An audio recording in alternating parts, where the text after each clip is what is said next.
Hai, sahabat YT Moba. Apa kabar kalian semua? Semoga kalian semua dalam keadaan sehat. Amin. Sebelum melanjutkan ke ceritanya, jangan lupa tinggalkan like, komen, dan subscribe.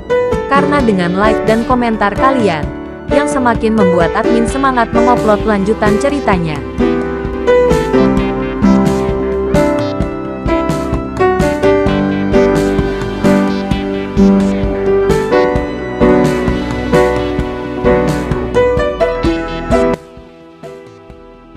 Episode 490. Kisah Ariel anak bos besar yang berpura-pura culun.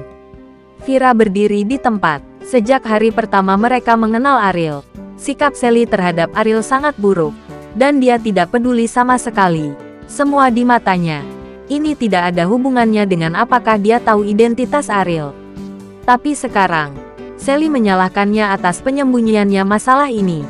Bahkan jika tidak ada penyembunyian, dapatkah fakta mapan bahwa dia menyinggung Ariel diubah? Saudari Sally, saya tidak tahu identitas Ariel pada hari pertama, tapi kamu menyinggung perasaannya pada hari pertama kita bertemu, kata Vira ringan. Saya memiliki kesempatan penebusan. Jika kamu telah memberitahu saya sebelumnya, bagaimana hal-hal dapat berkembang ke titik ini? Sally menatap Vira dengan ganas, tidak merasa bahwa dia salah. Tetapi Vira tidak memberitahu dia tentang identitas asli Ariel, membuatnya tidak tahu apa-apa. Vira tersenyum tipis. Dia selalu memperlakukan Sally sebagai saudara perempuannya. Jadi terkadang ketika dihadapkan pada dominasi Sally, dia akan memilih untuk bersabar. Tetapi dalam hal ini, Vira tidak tahan. Dia tidak memiliki kesalahan. Jadi mengapa dia harus bertanggung jawab atas apa yang dilakukan Sally?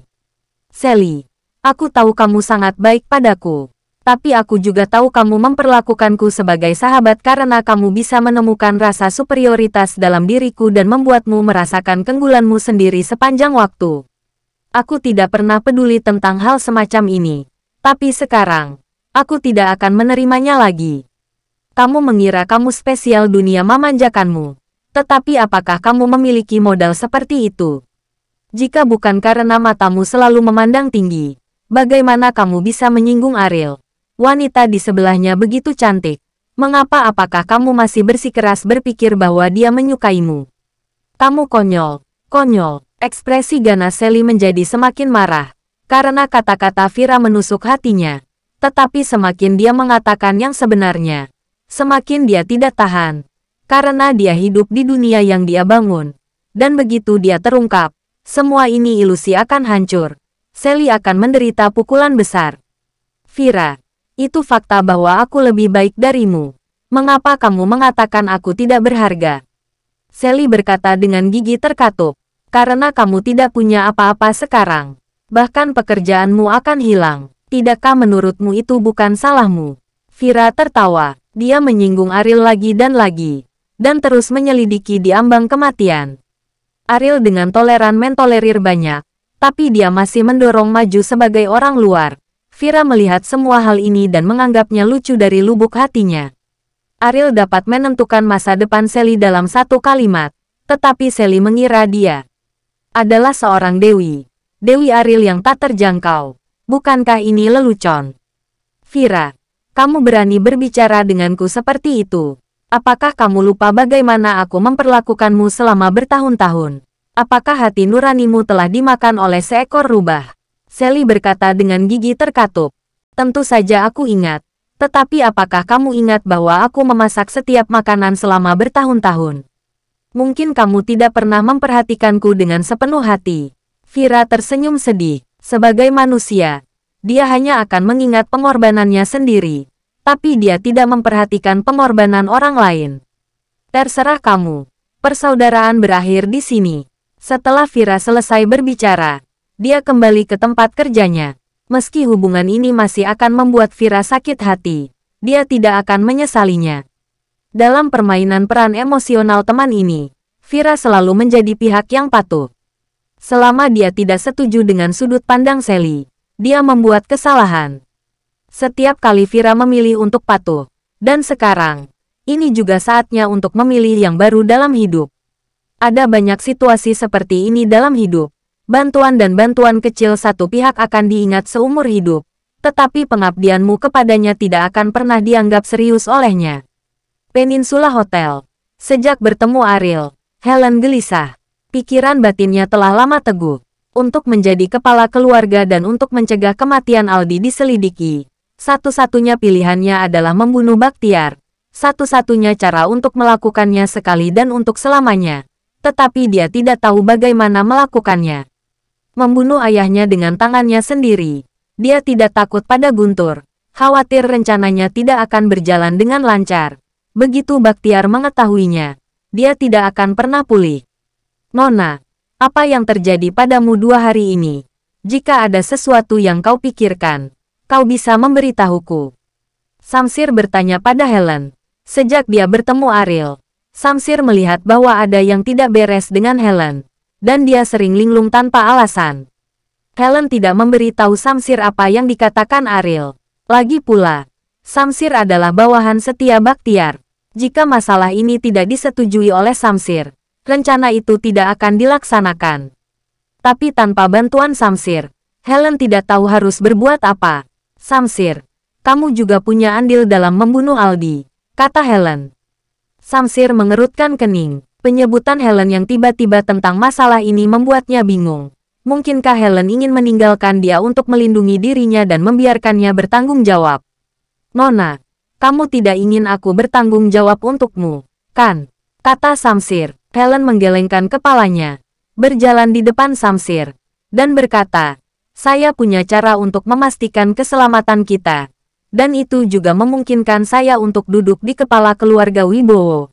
Dan saya juga dapat memberimu kesempatan khusus, tempat di keluarga Wibowo. Status berbeda, Nona. Jika Anda memiliki sesuatu untuk dikatakan, katakan saja. Saya sudah tua, dan saya tidak punya waktu untuk menebak. Kata Samsir. Helen menarik napas dalam-dalam dan berkata dengan ekspresi serius, jika ayahku meninggal, aku akan mengendalikan keluarga Wibowo di masa depan. Dan kematian Aldi tidak akan diketahui. Tidak heran jika Helen gelisah akhir-akhir ini ternyata dia sedang memikirkan hal semacam ini. Bunuh Bakhtiar. Samsir tidak pernah berani memiliki ide seperti itu. Bahkan tidak sedikit pun. Di permukaan, Bakhtiar adalah seorang pengusaha. Tetapi pada kenyataannya, dia adalah bos yang berwajah dingin. Ada ratusan jiwa yang kesepian dan bawahnya. Dan tulang putih telah membangun posisi keluarga Wibowo saat ini di distrik Indonesia dan Amerika. Harga dan risiko yang harus dibayar terhadap orang yang begitu kejam dan bengis tidak terbayangkan. Nona, Anda harus tahu keterampilan bawahan ayahmu. Dia adalah satu-satunya di antara semua pengawal keluarga Wibowo yang memenuhi syarat untuk diberi nama keluarga Wibowo, kata Samsir.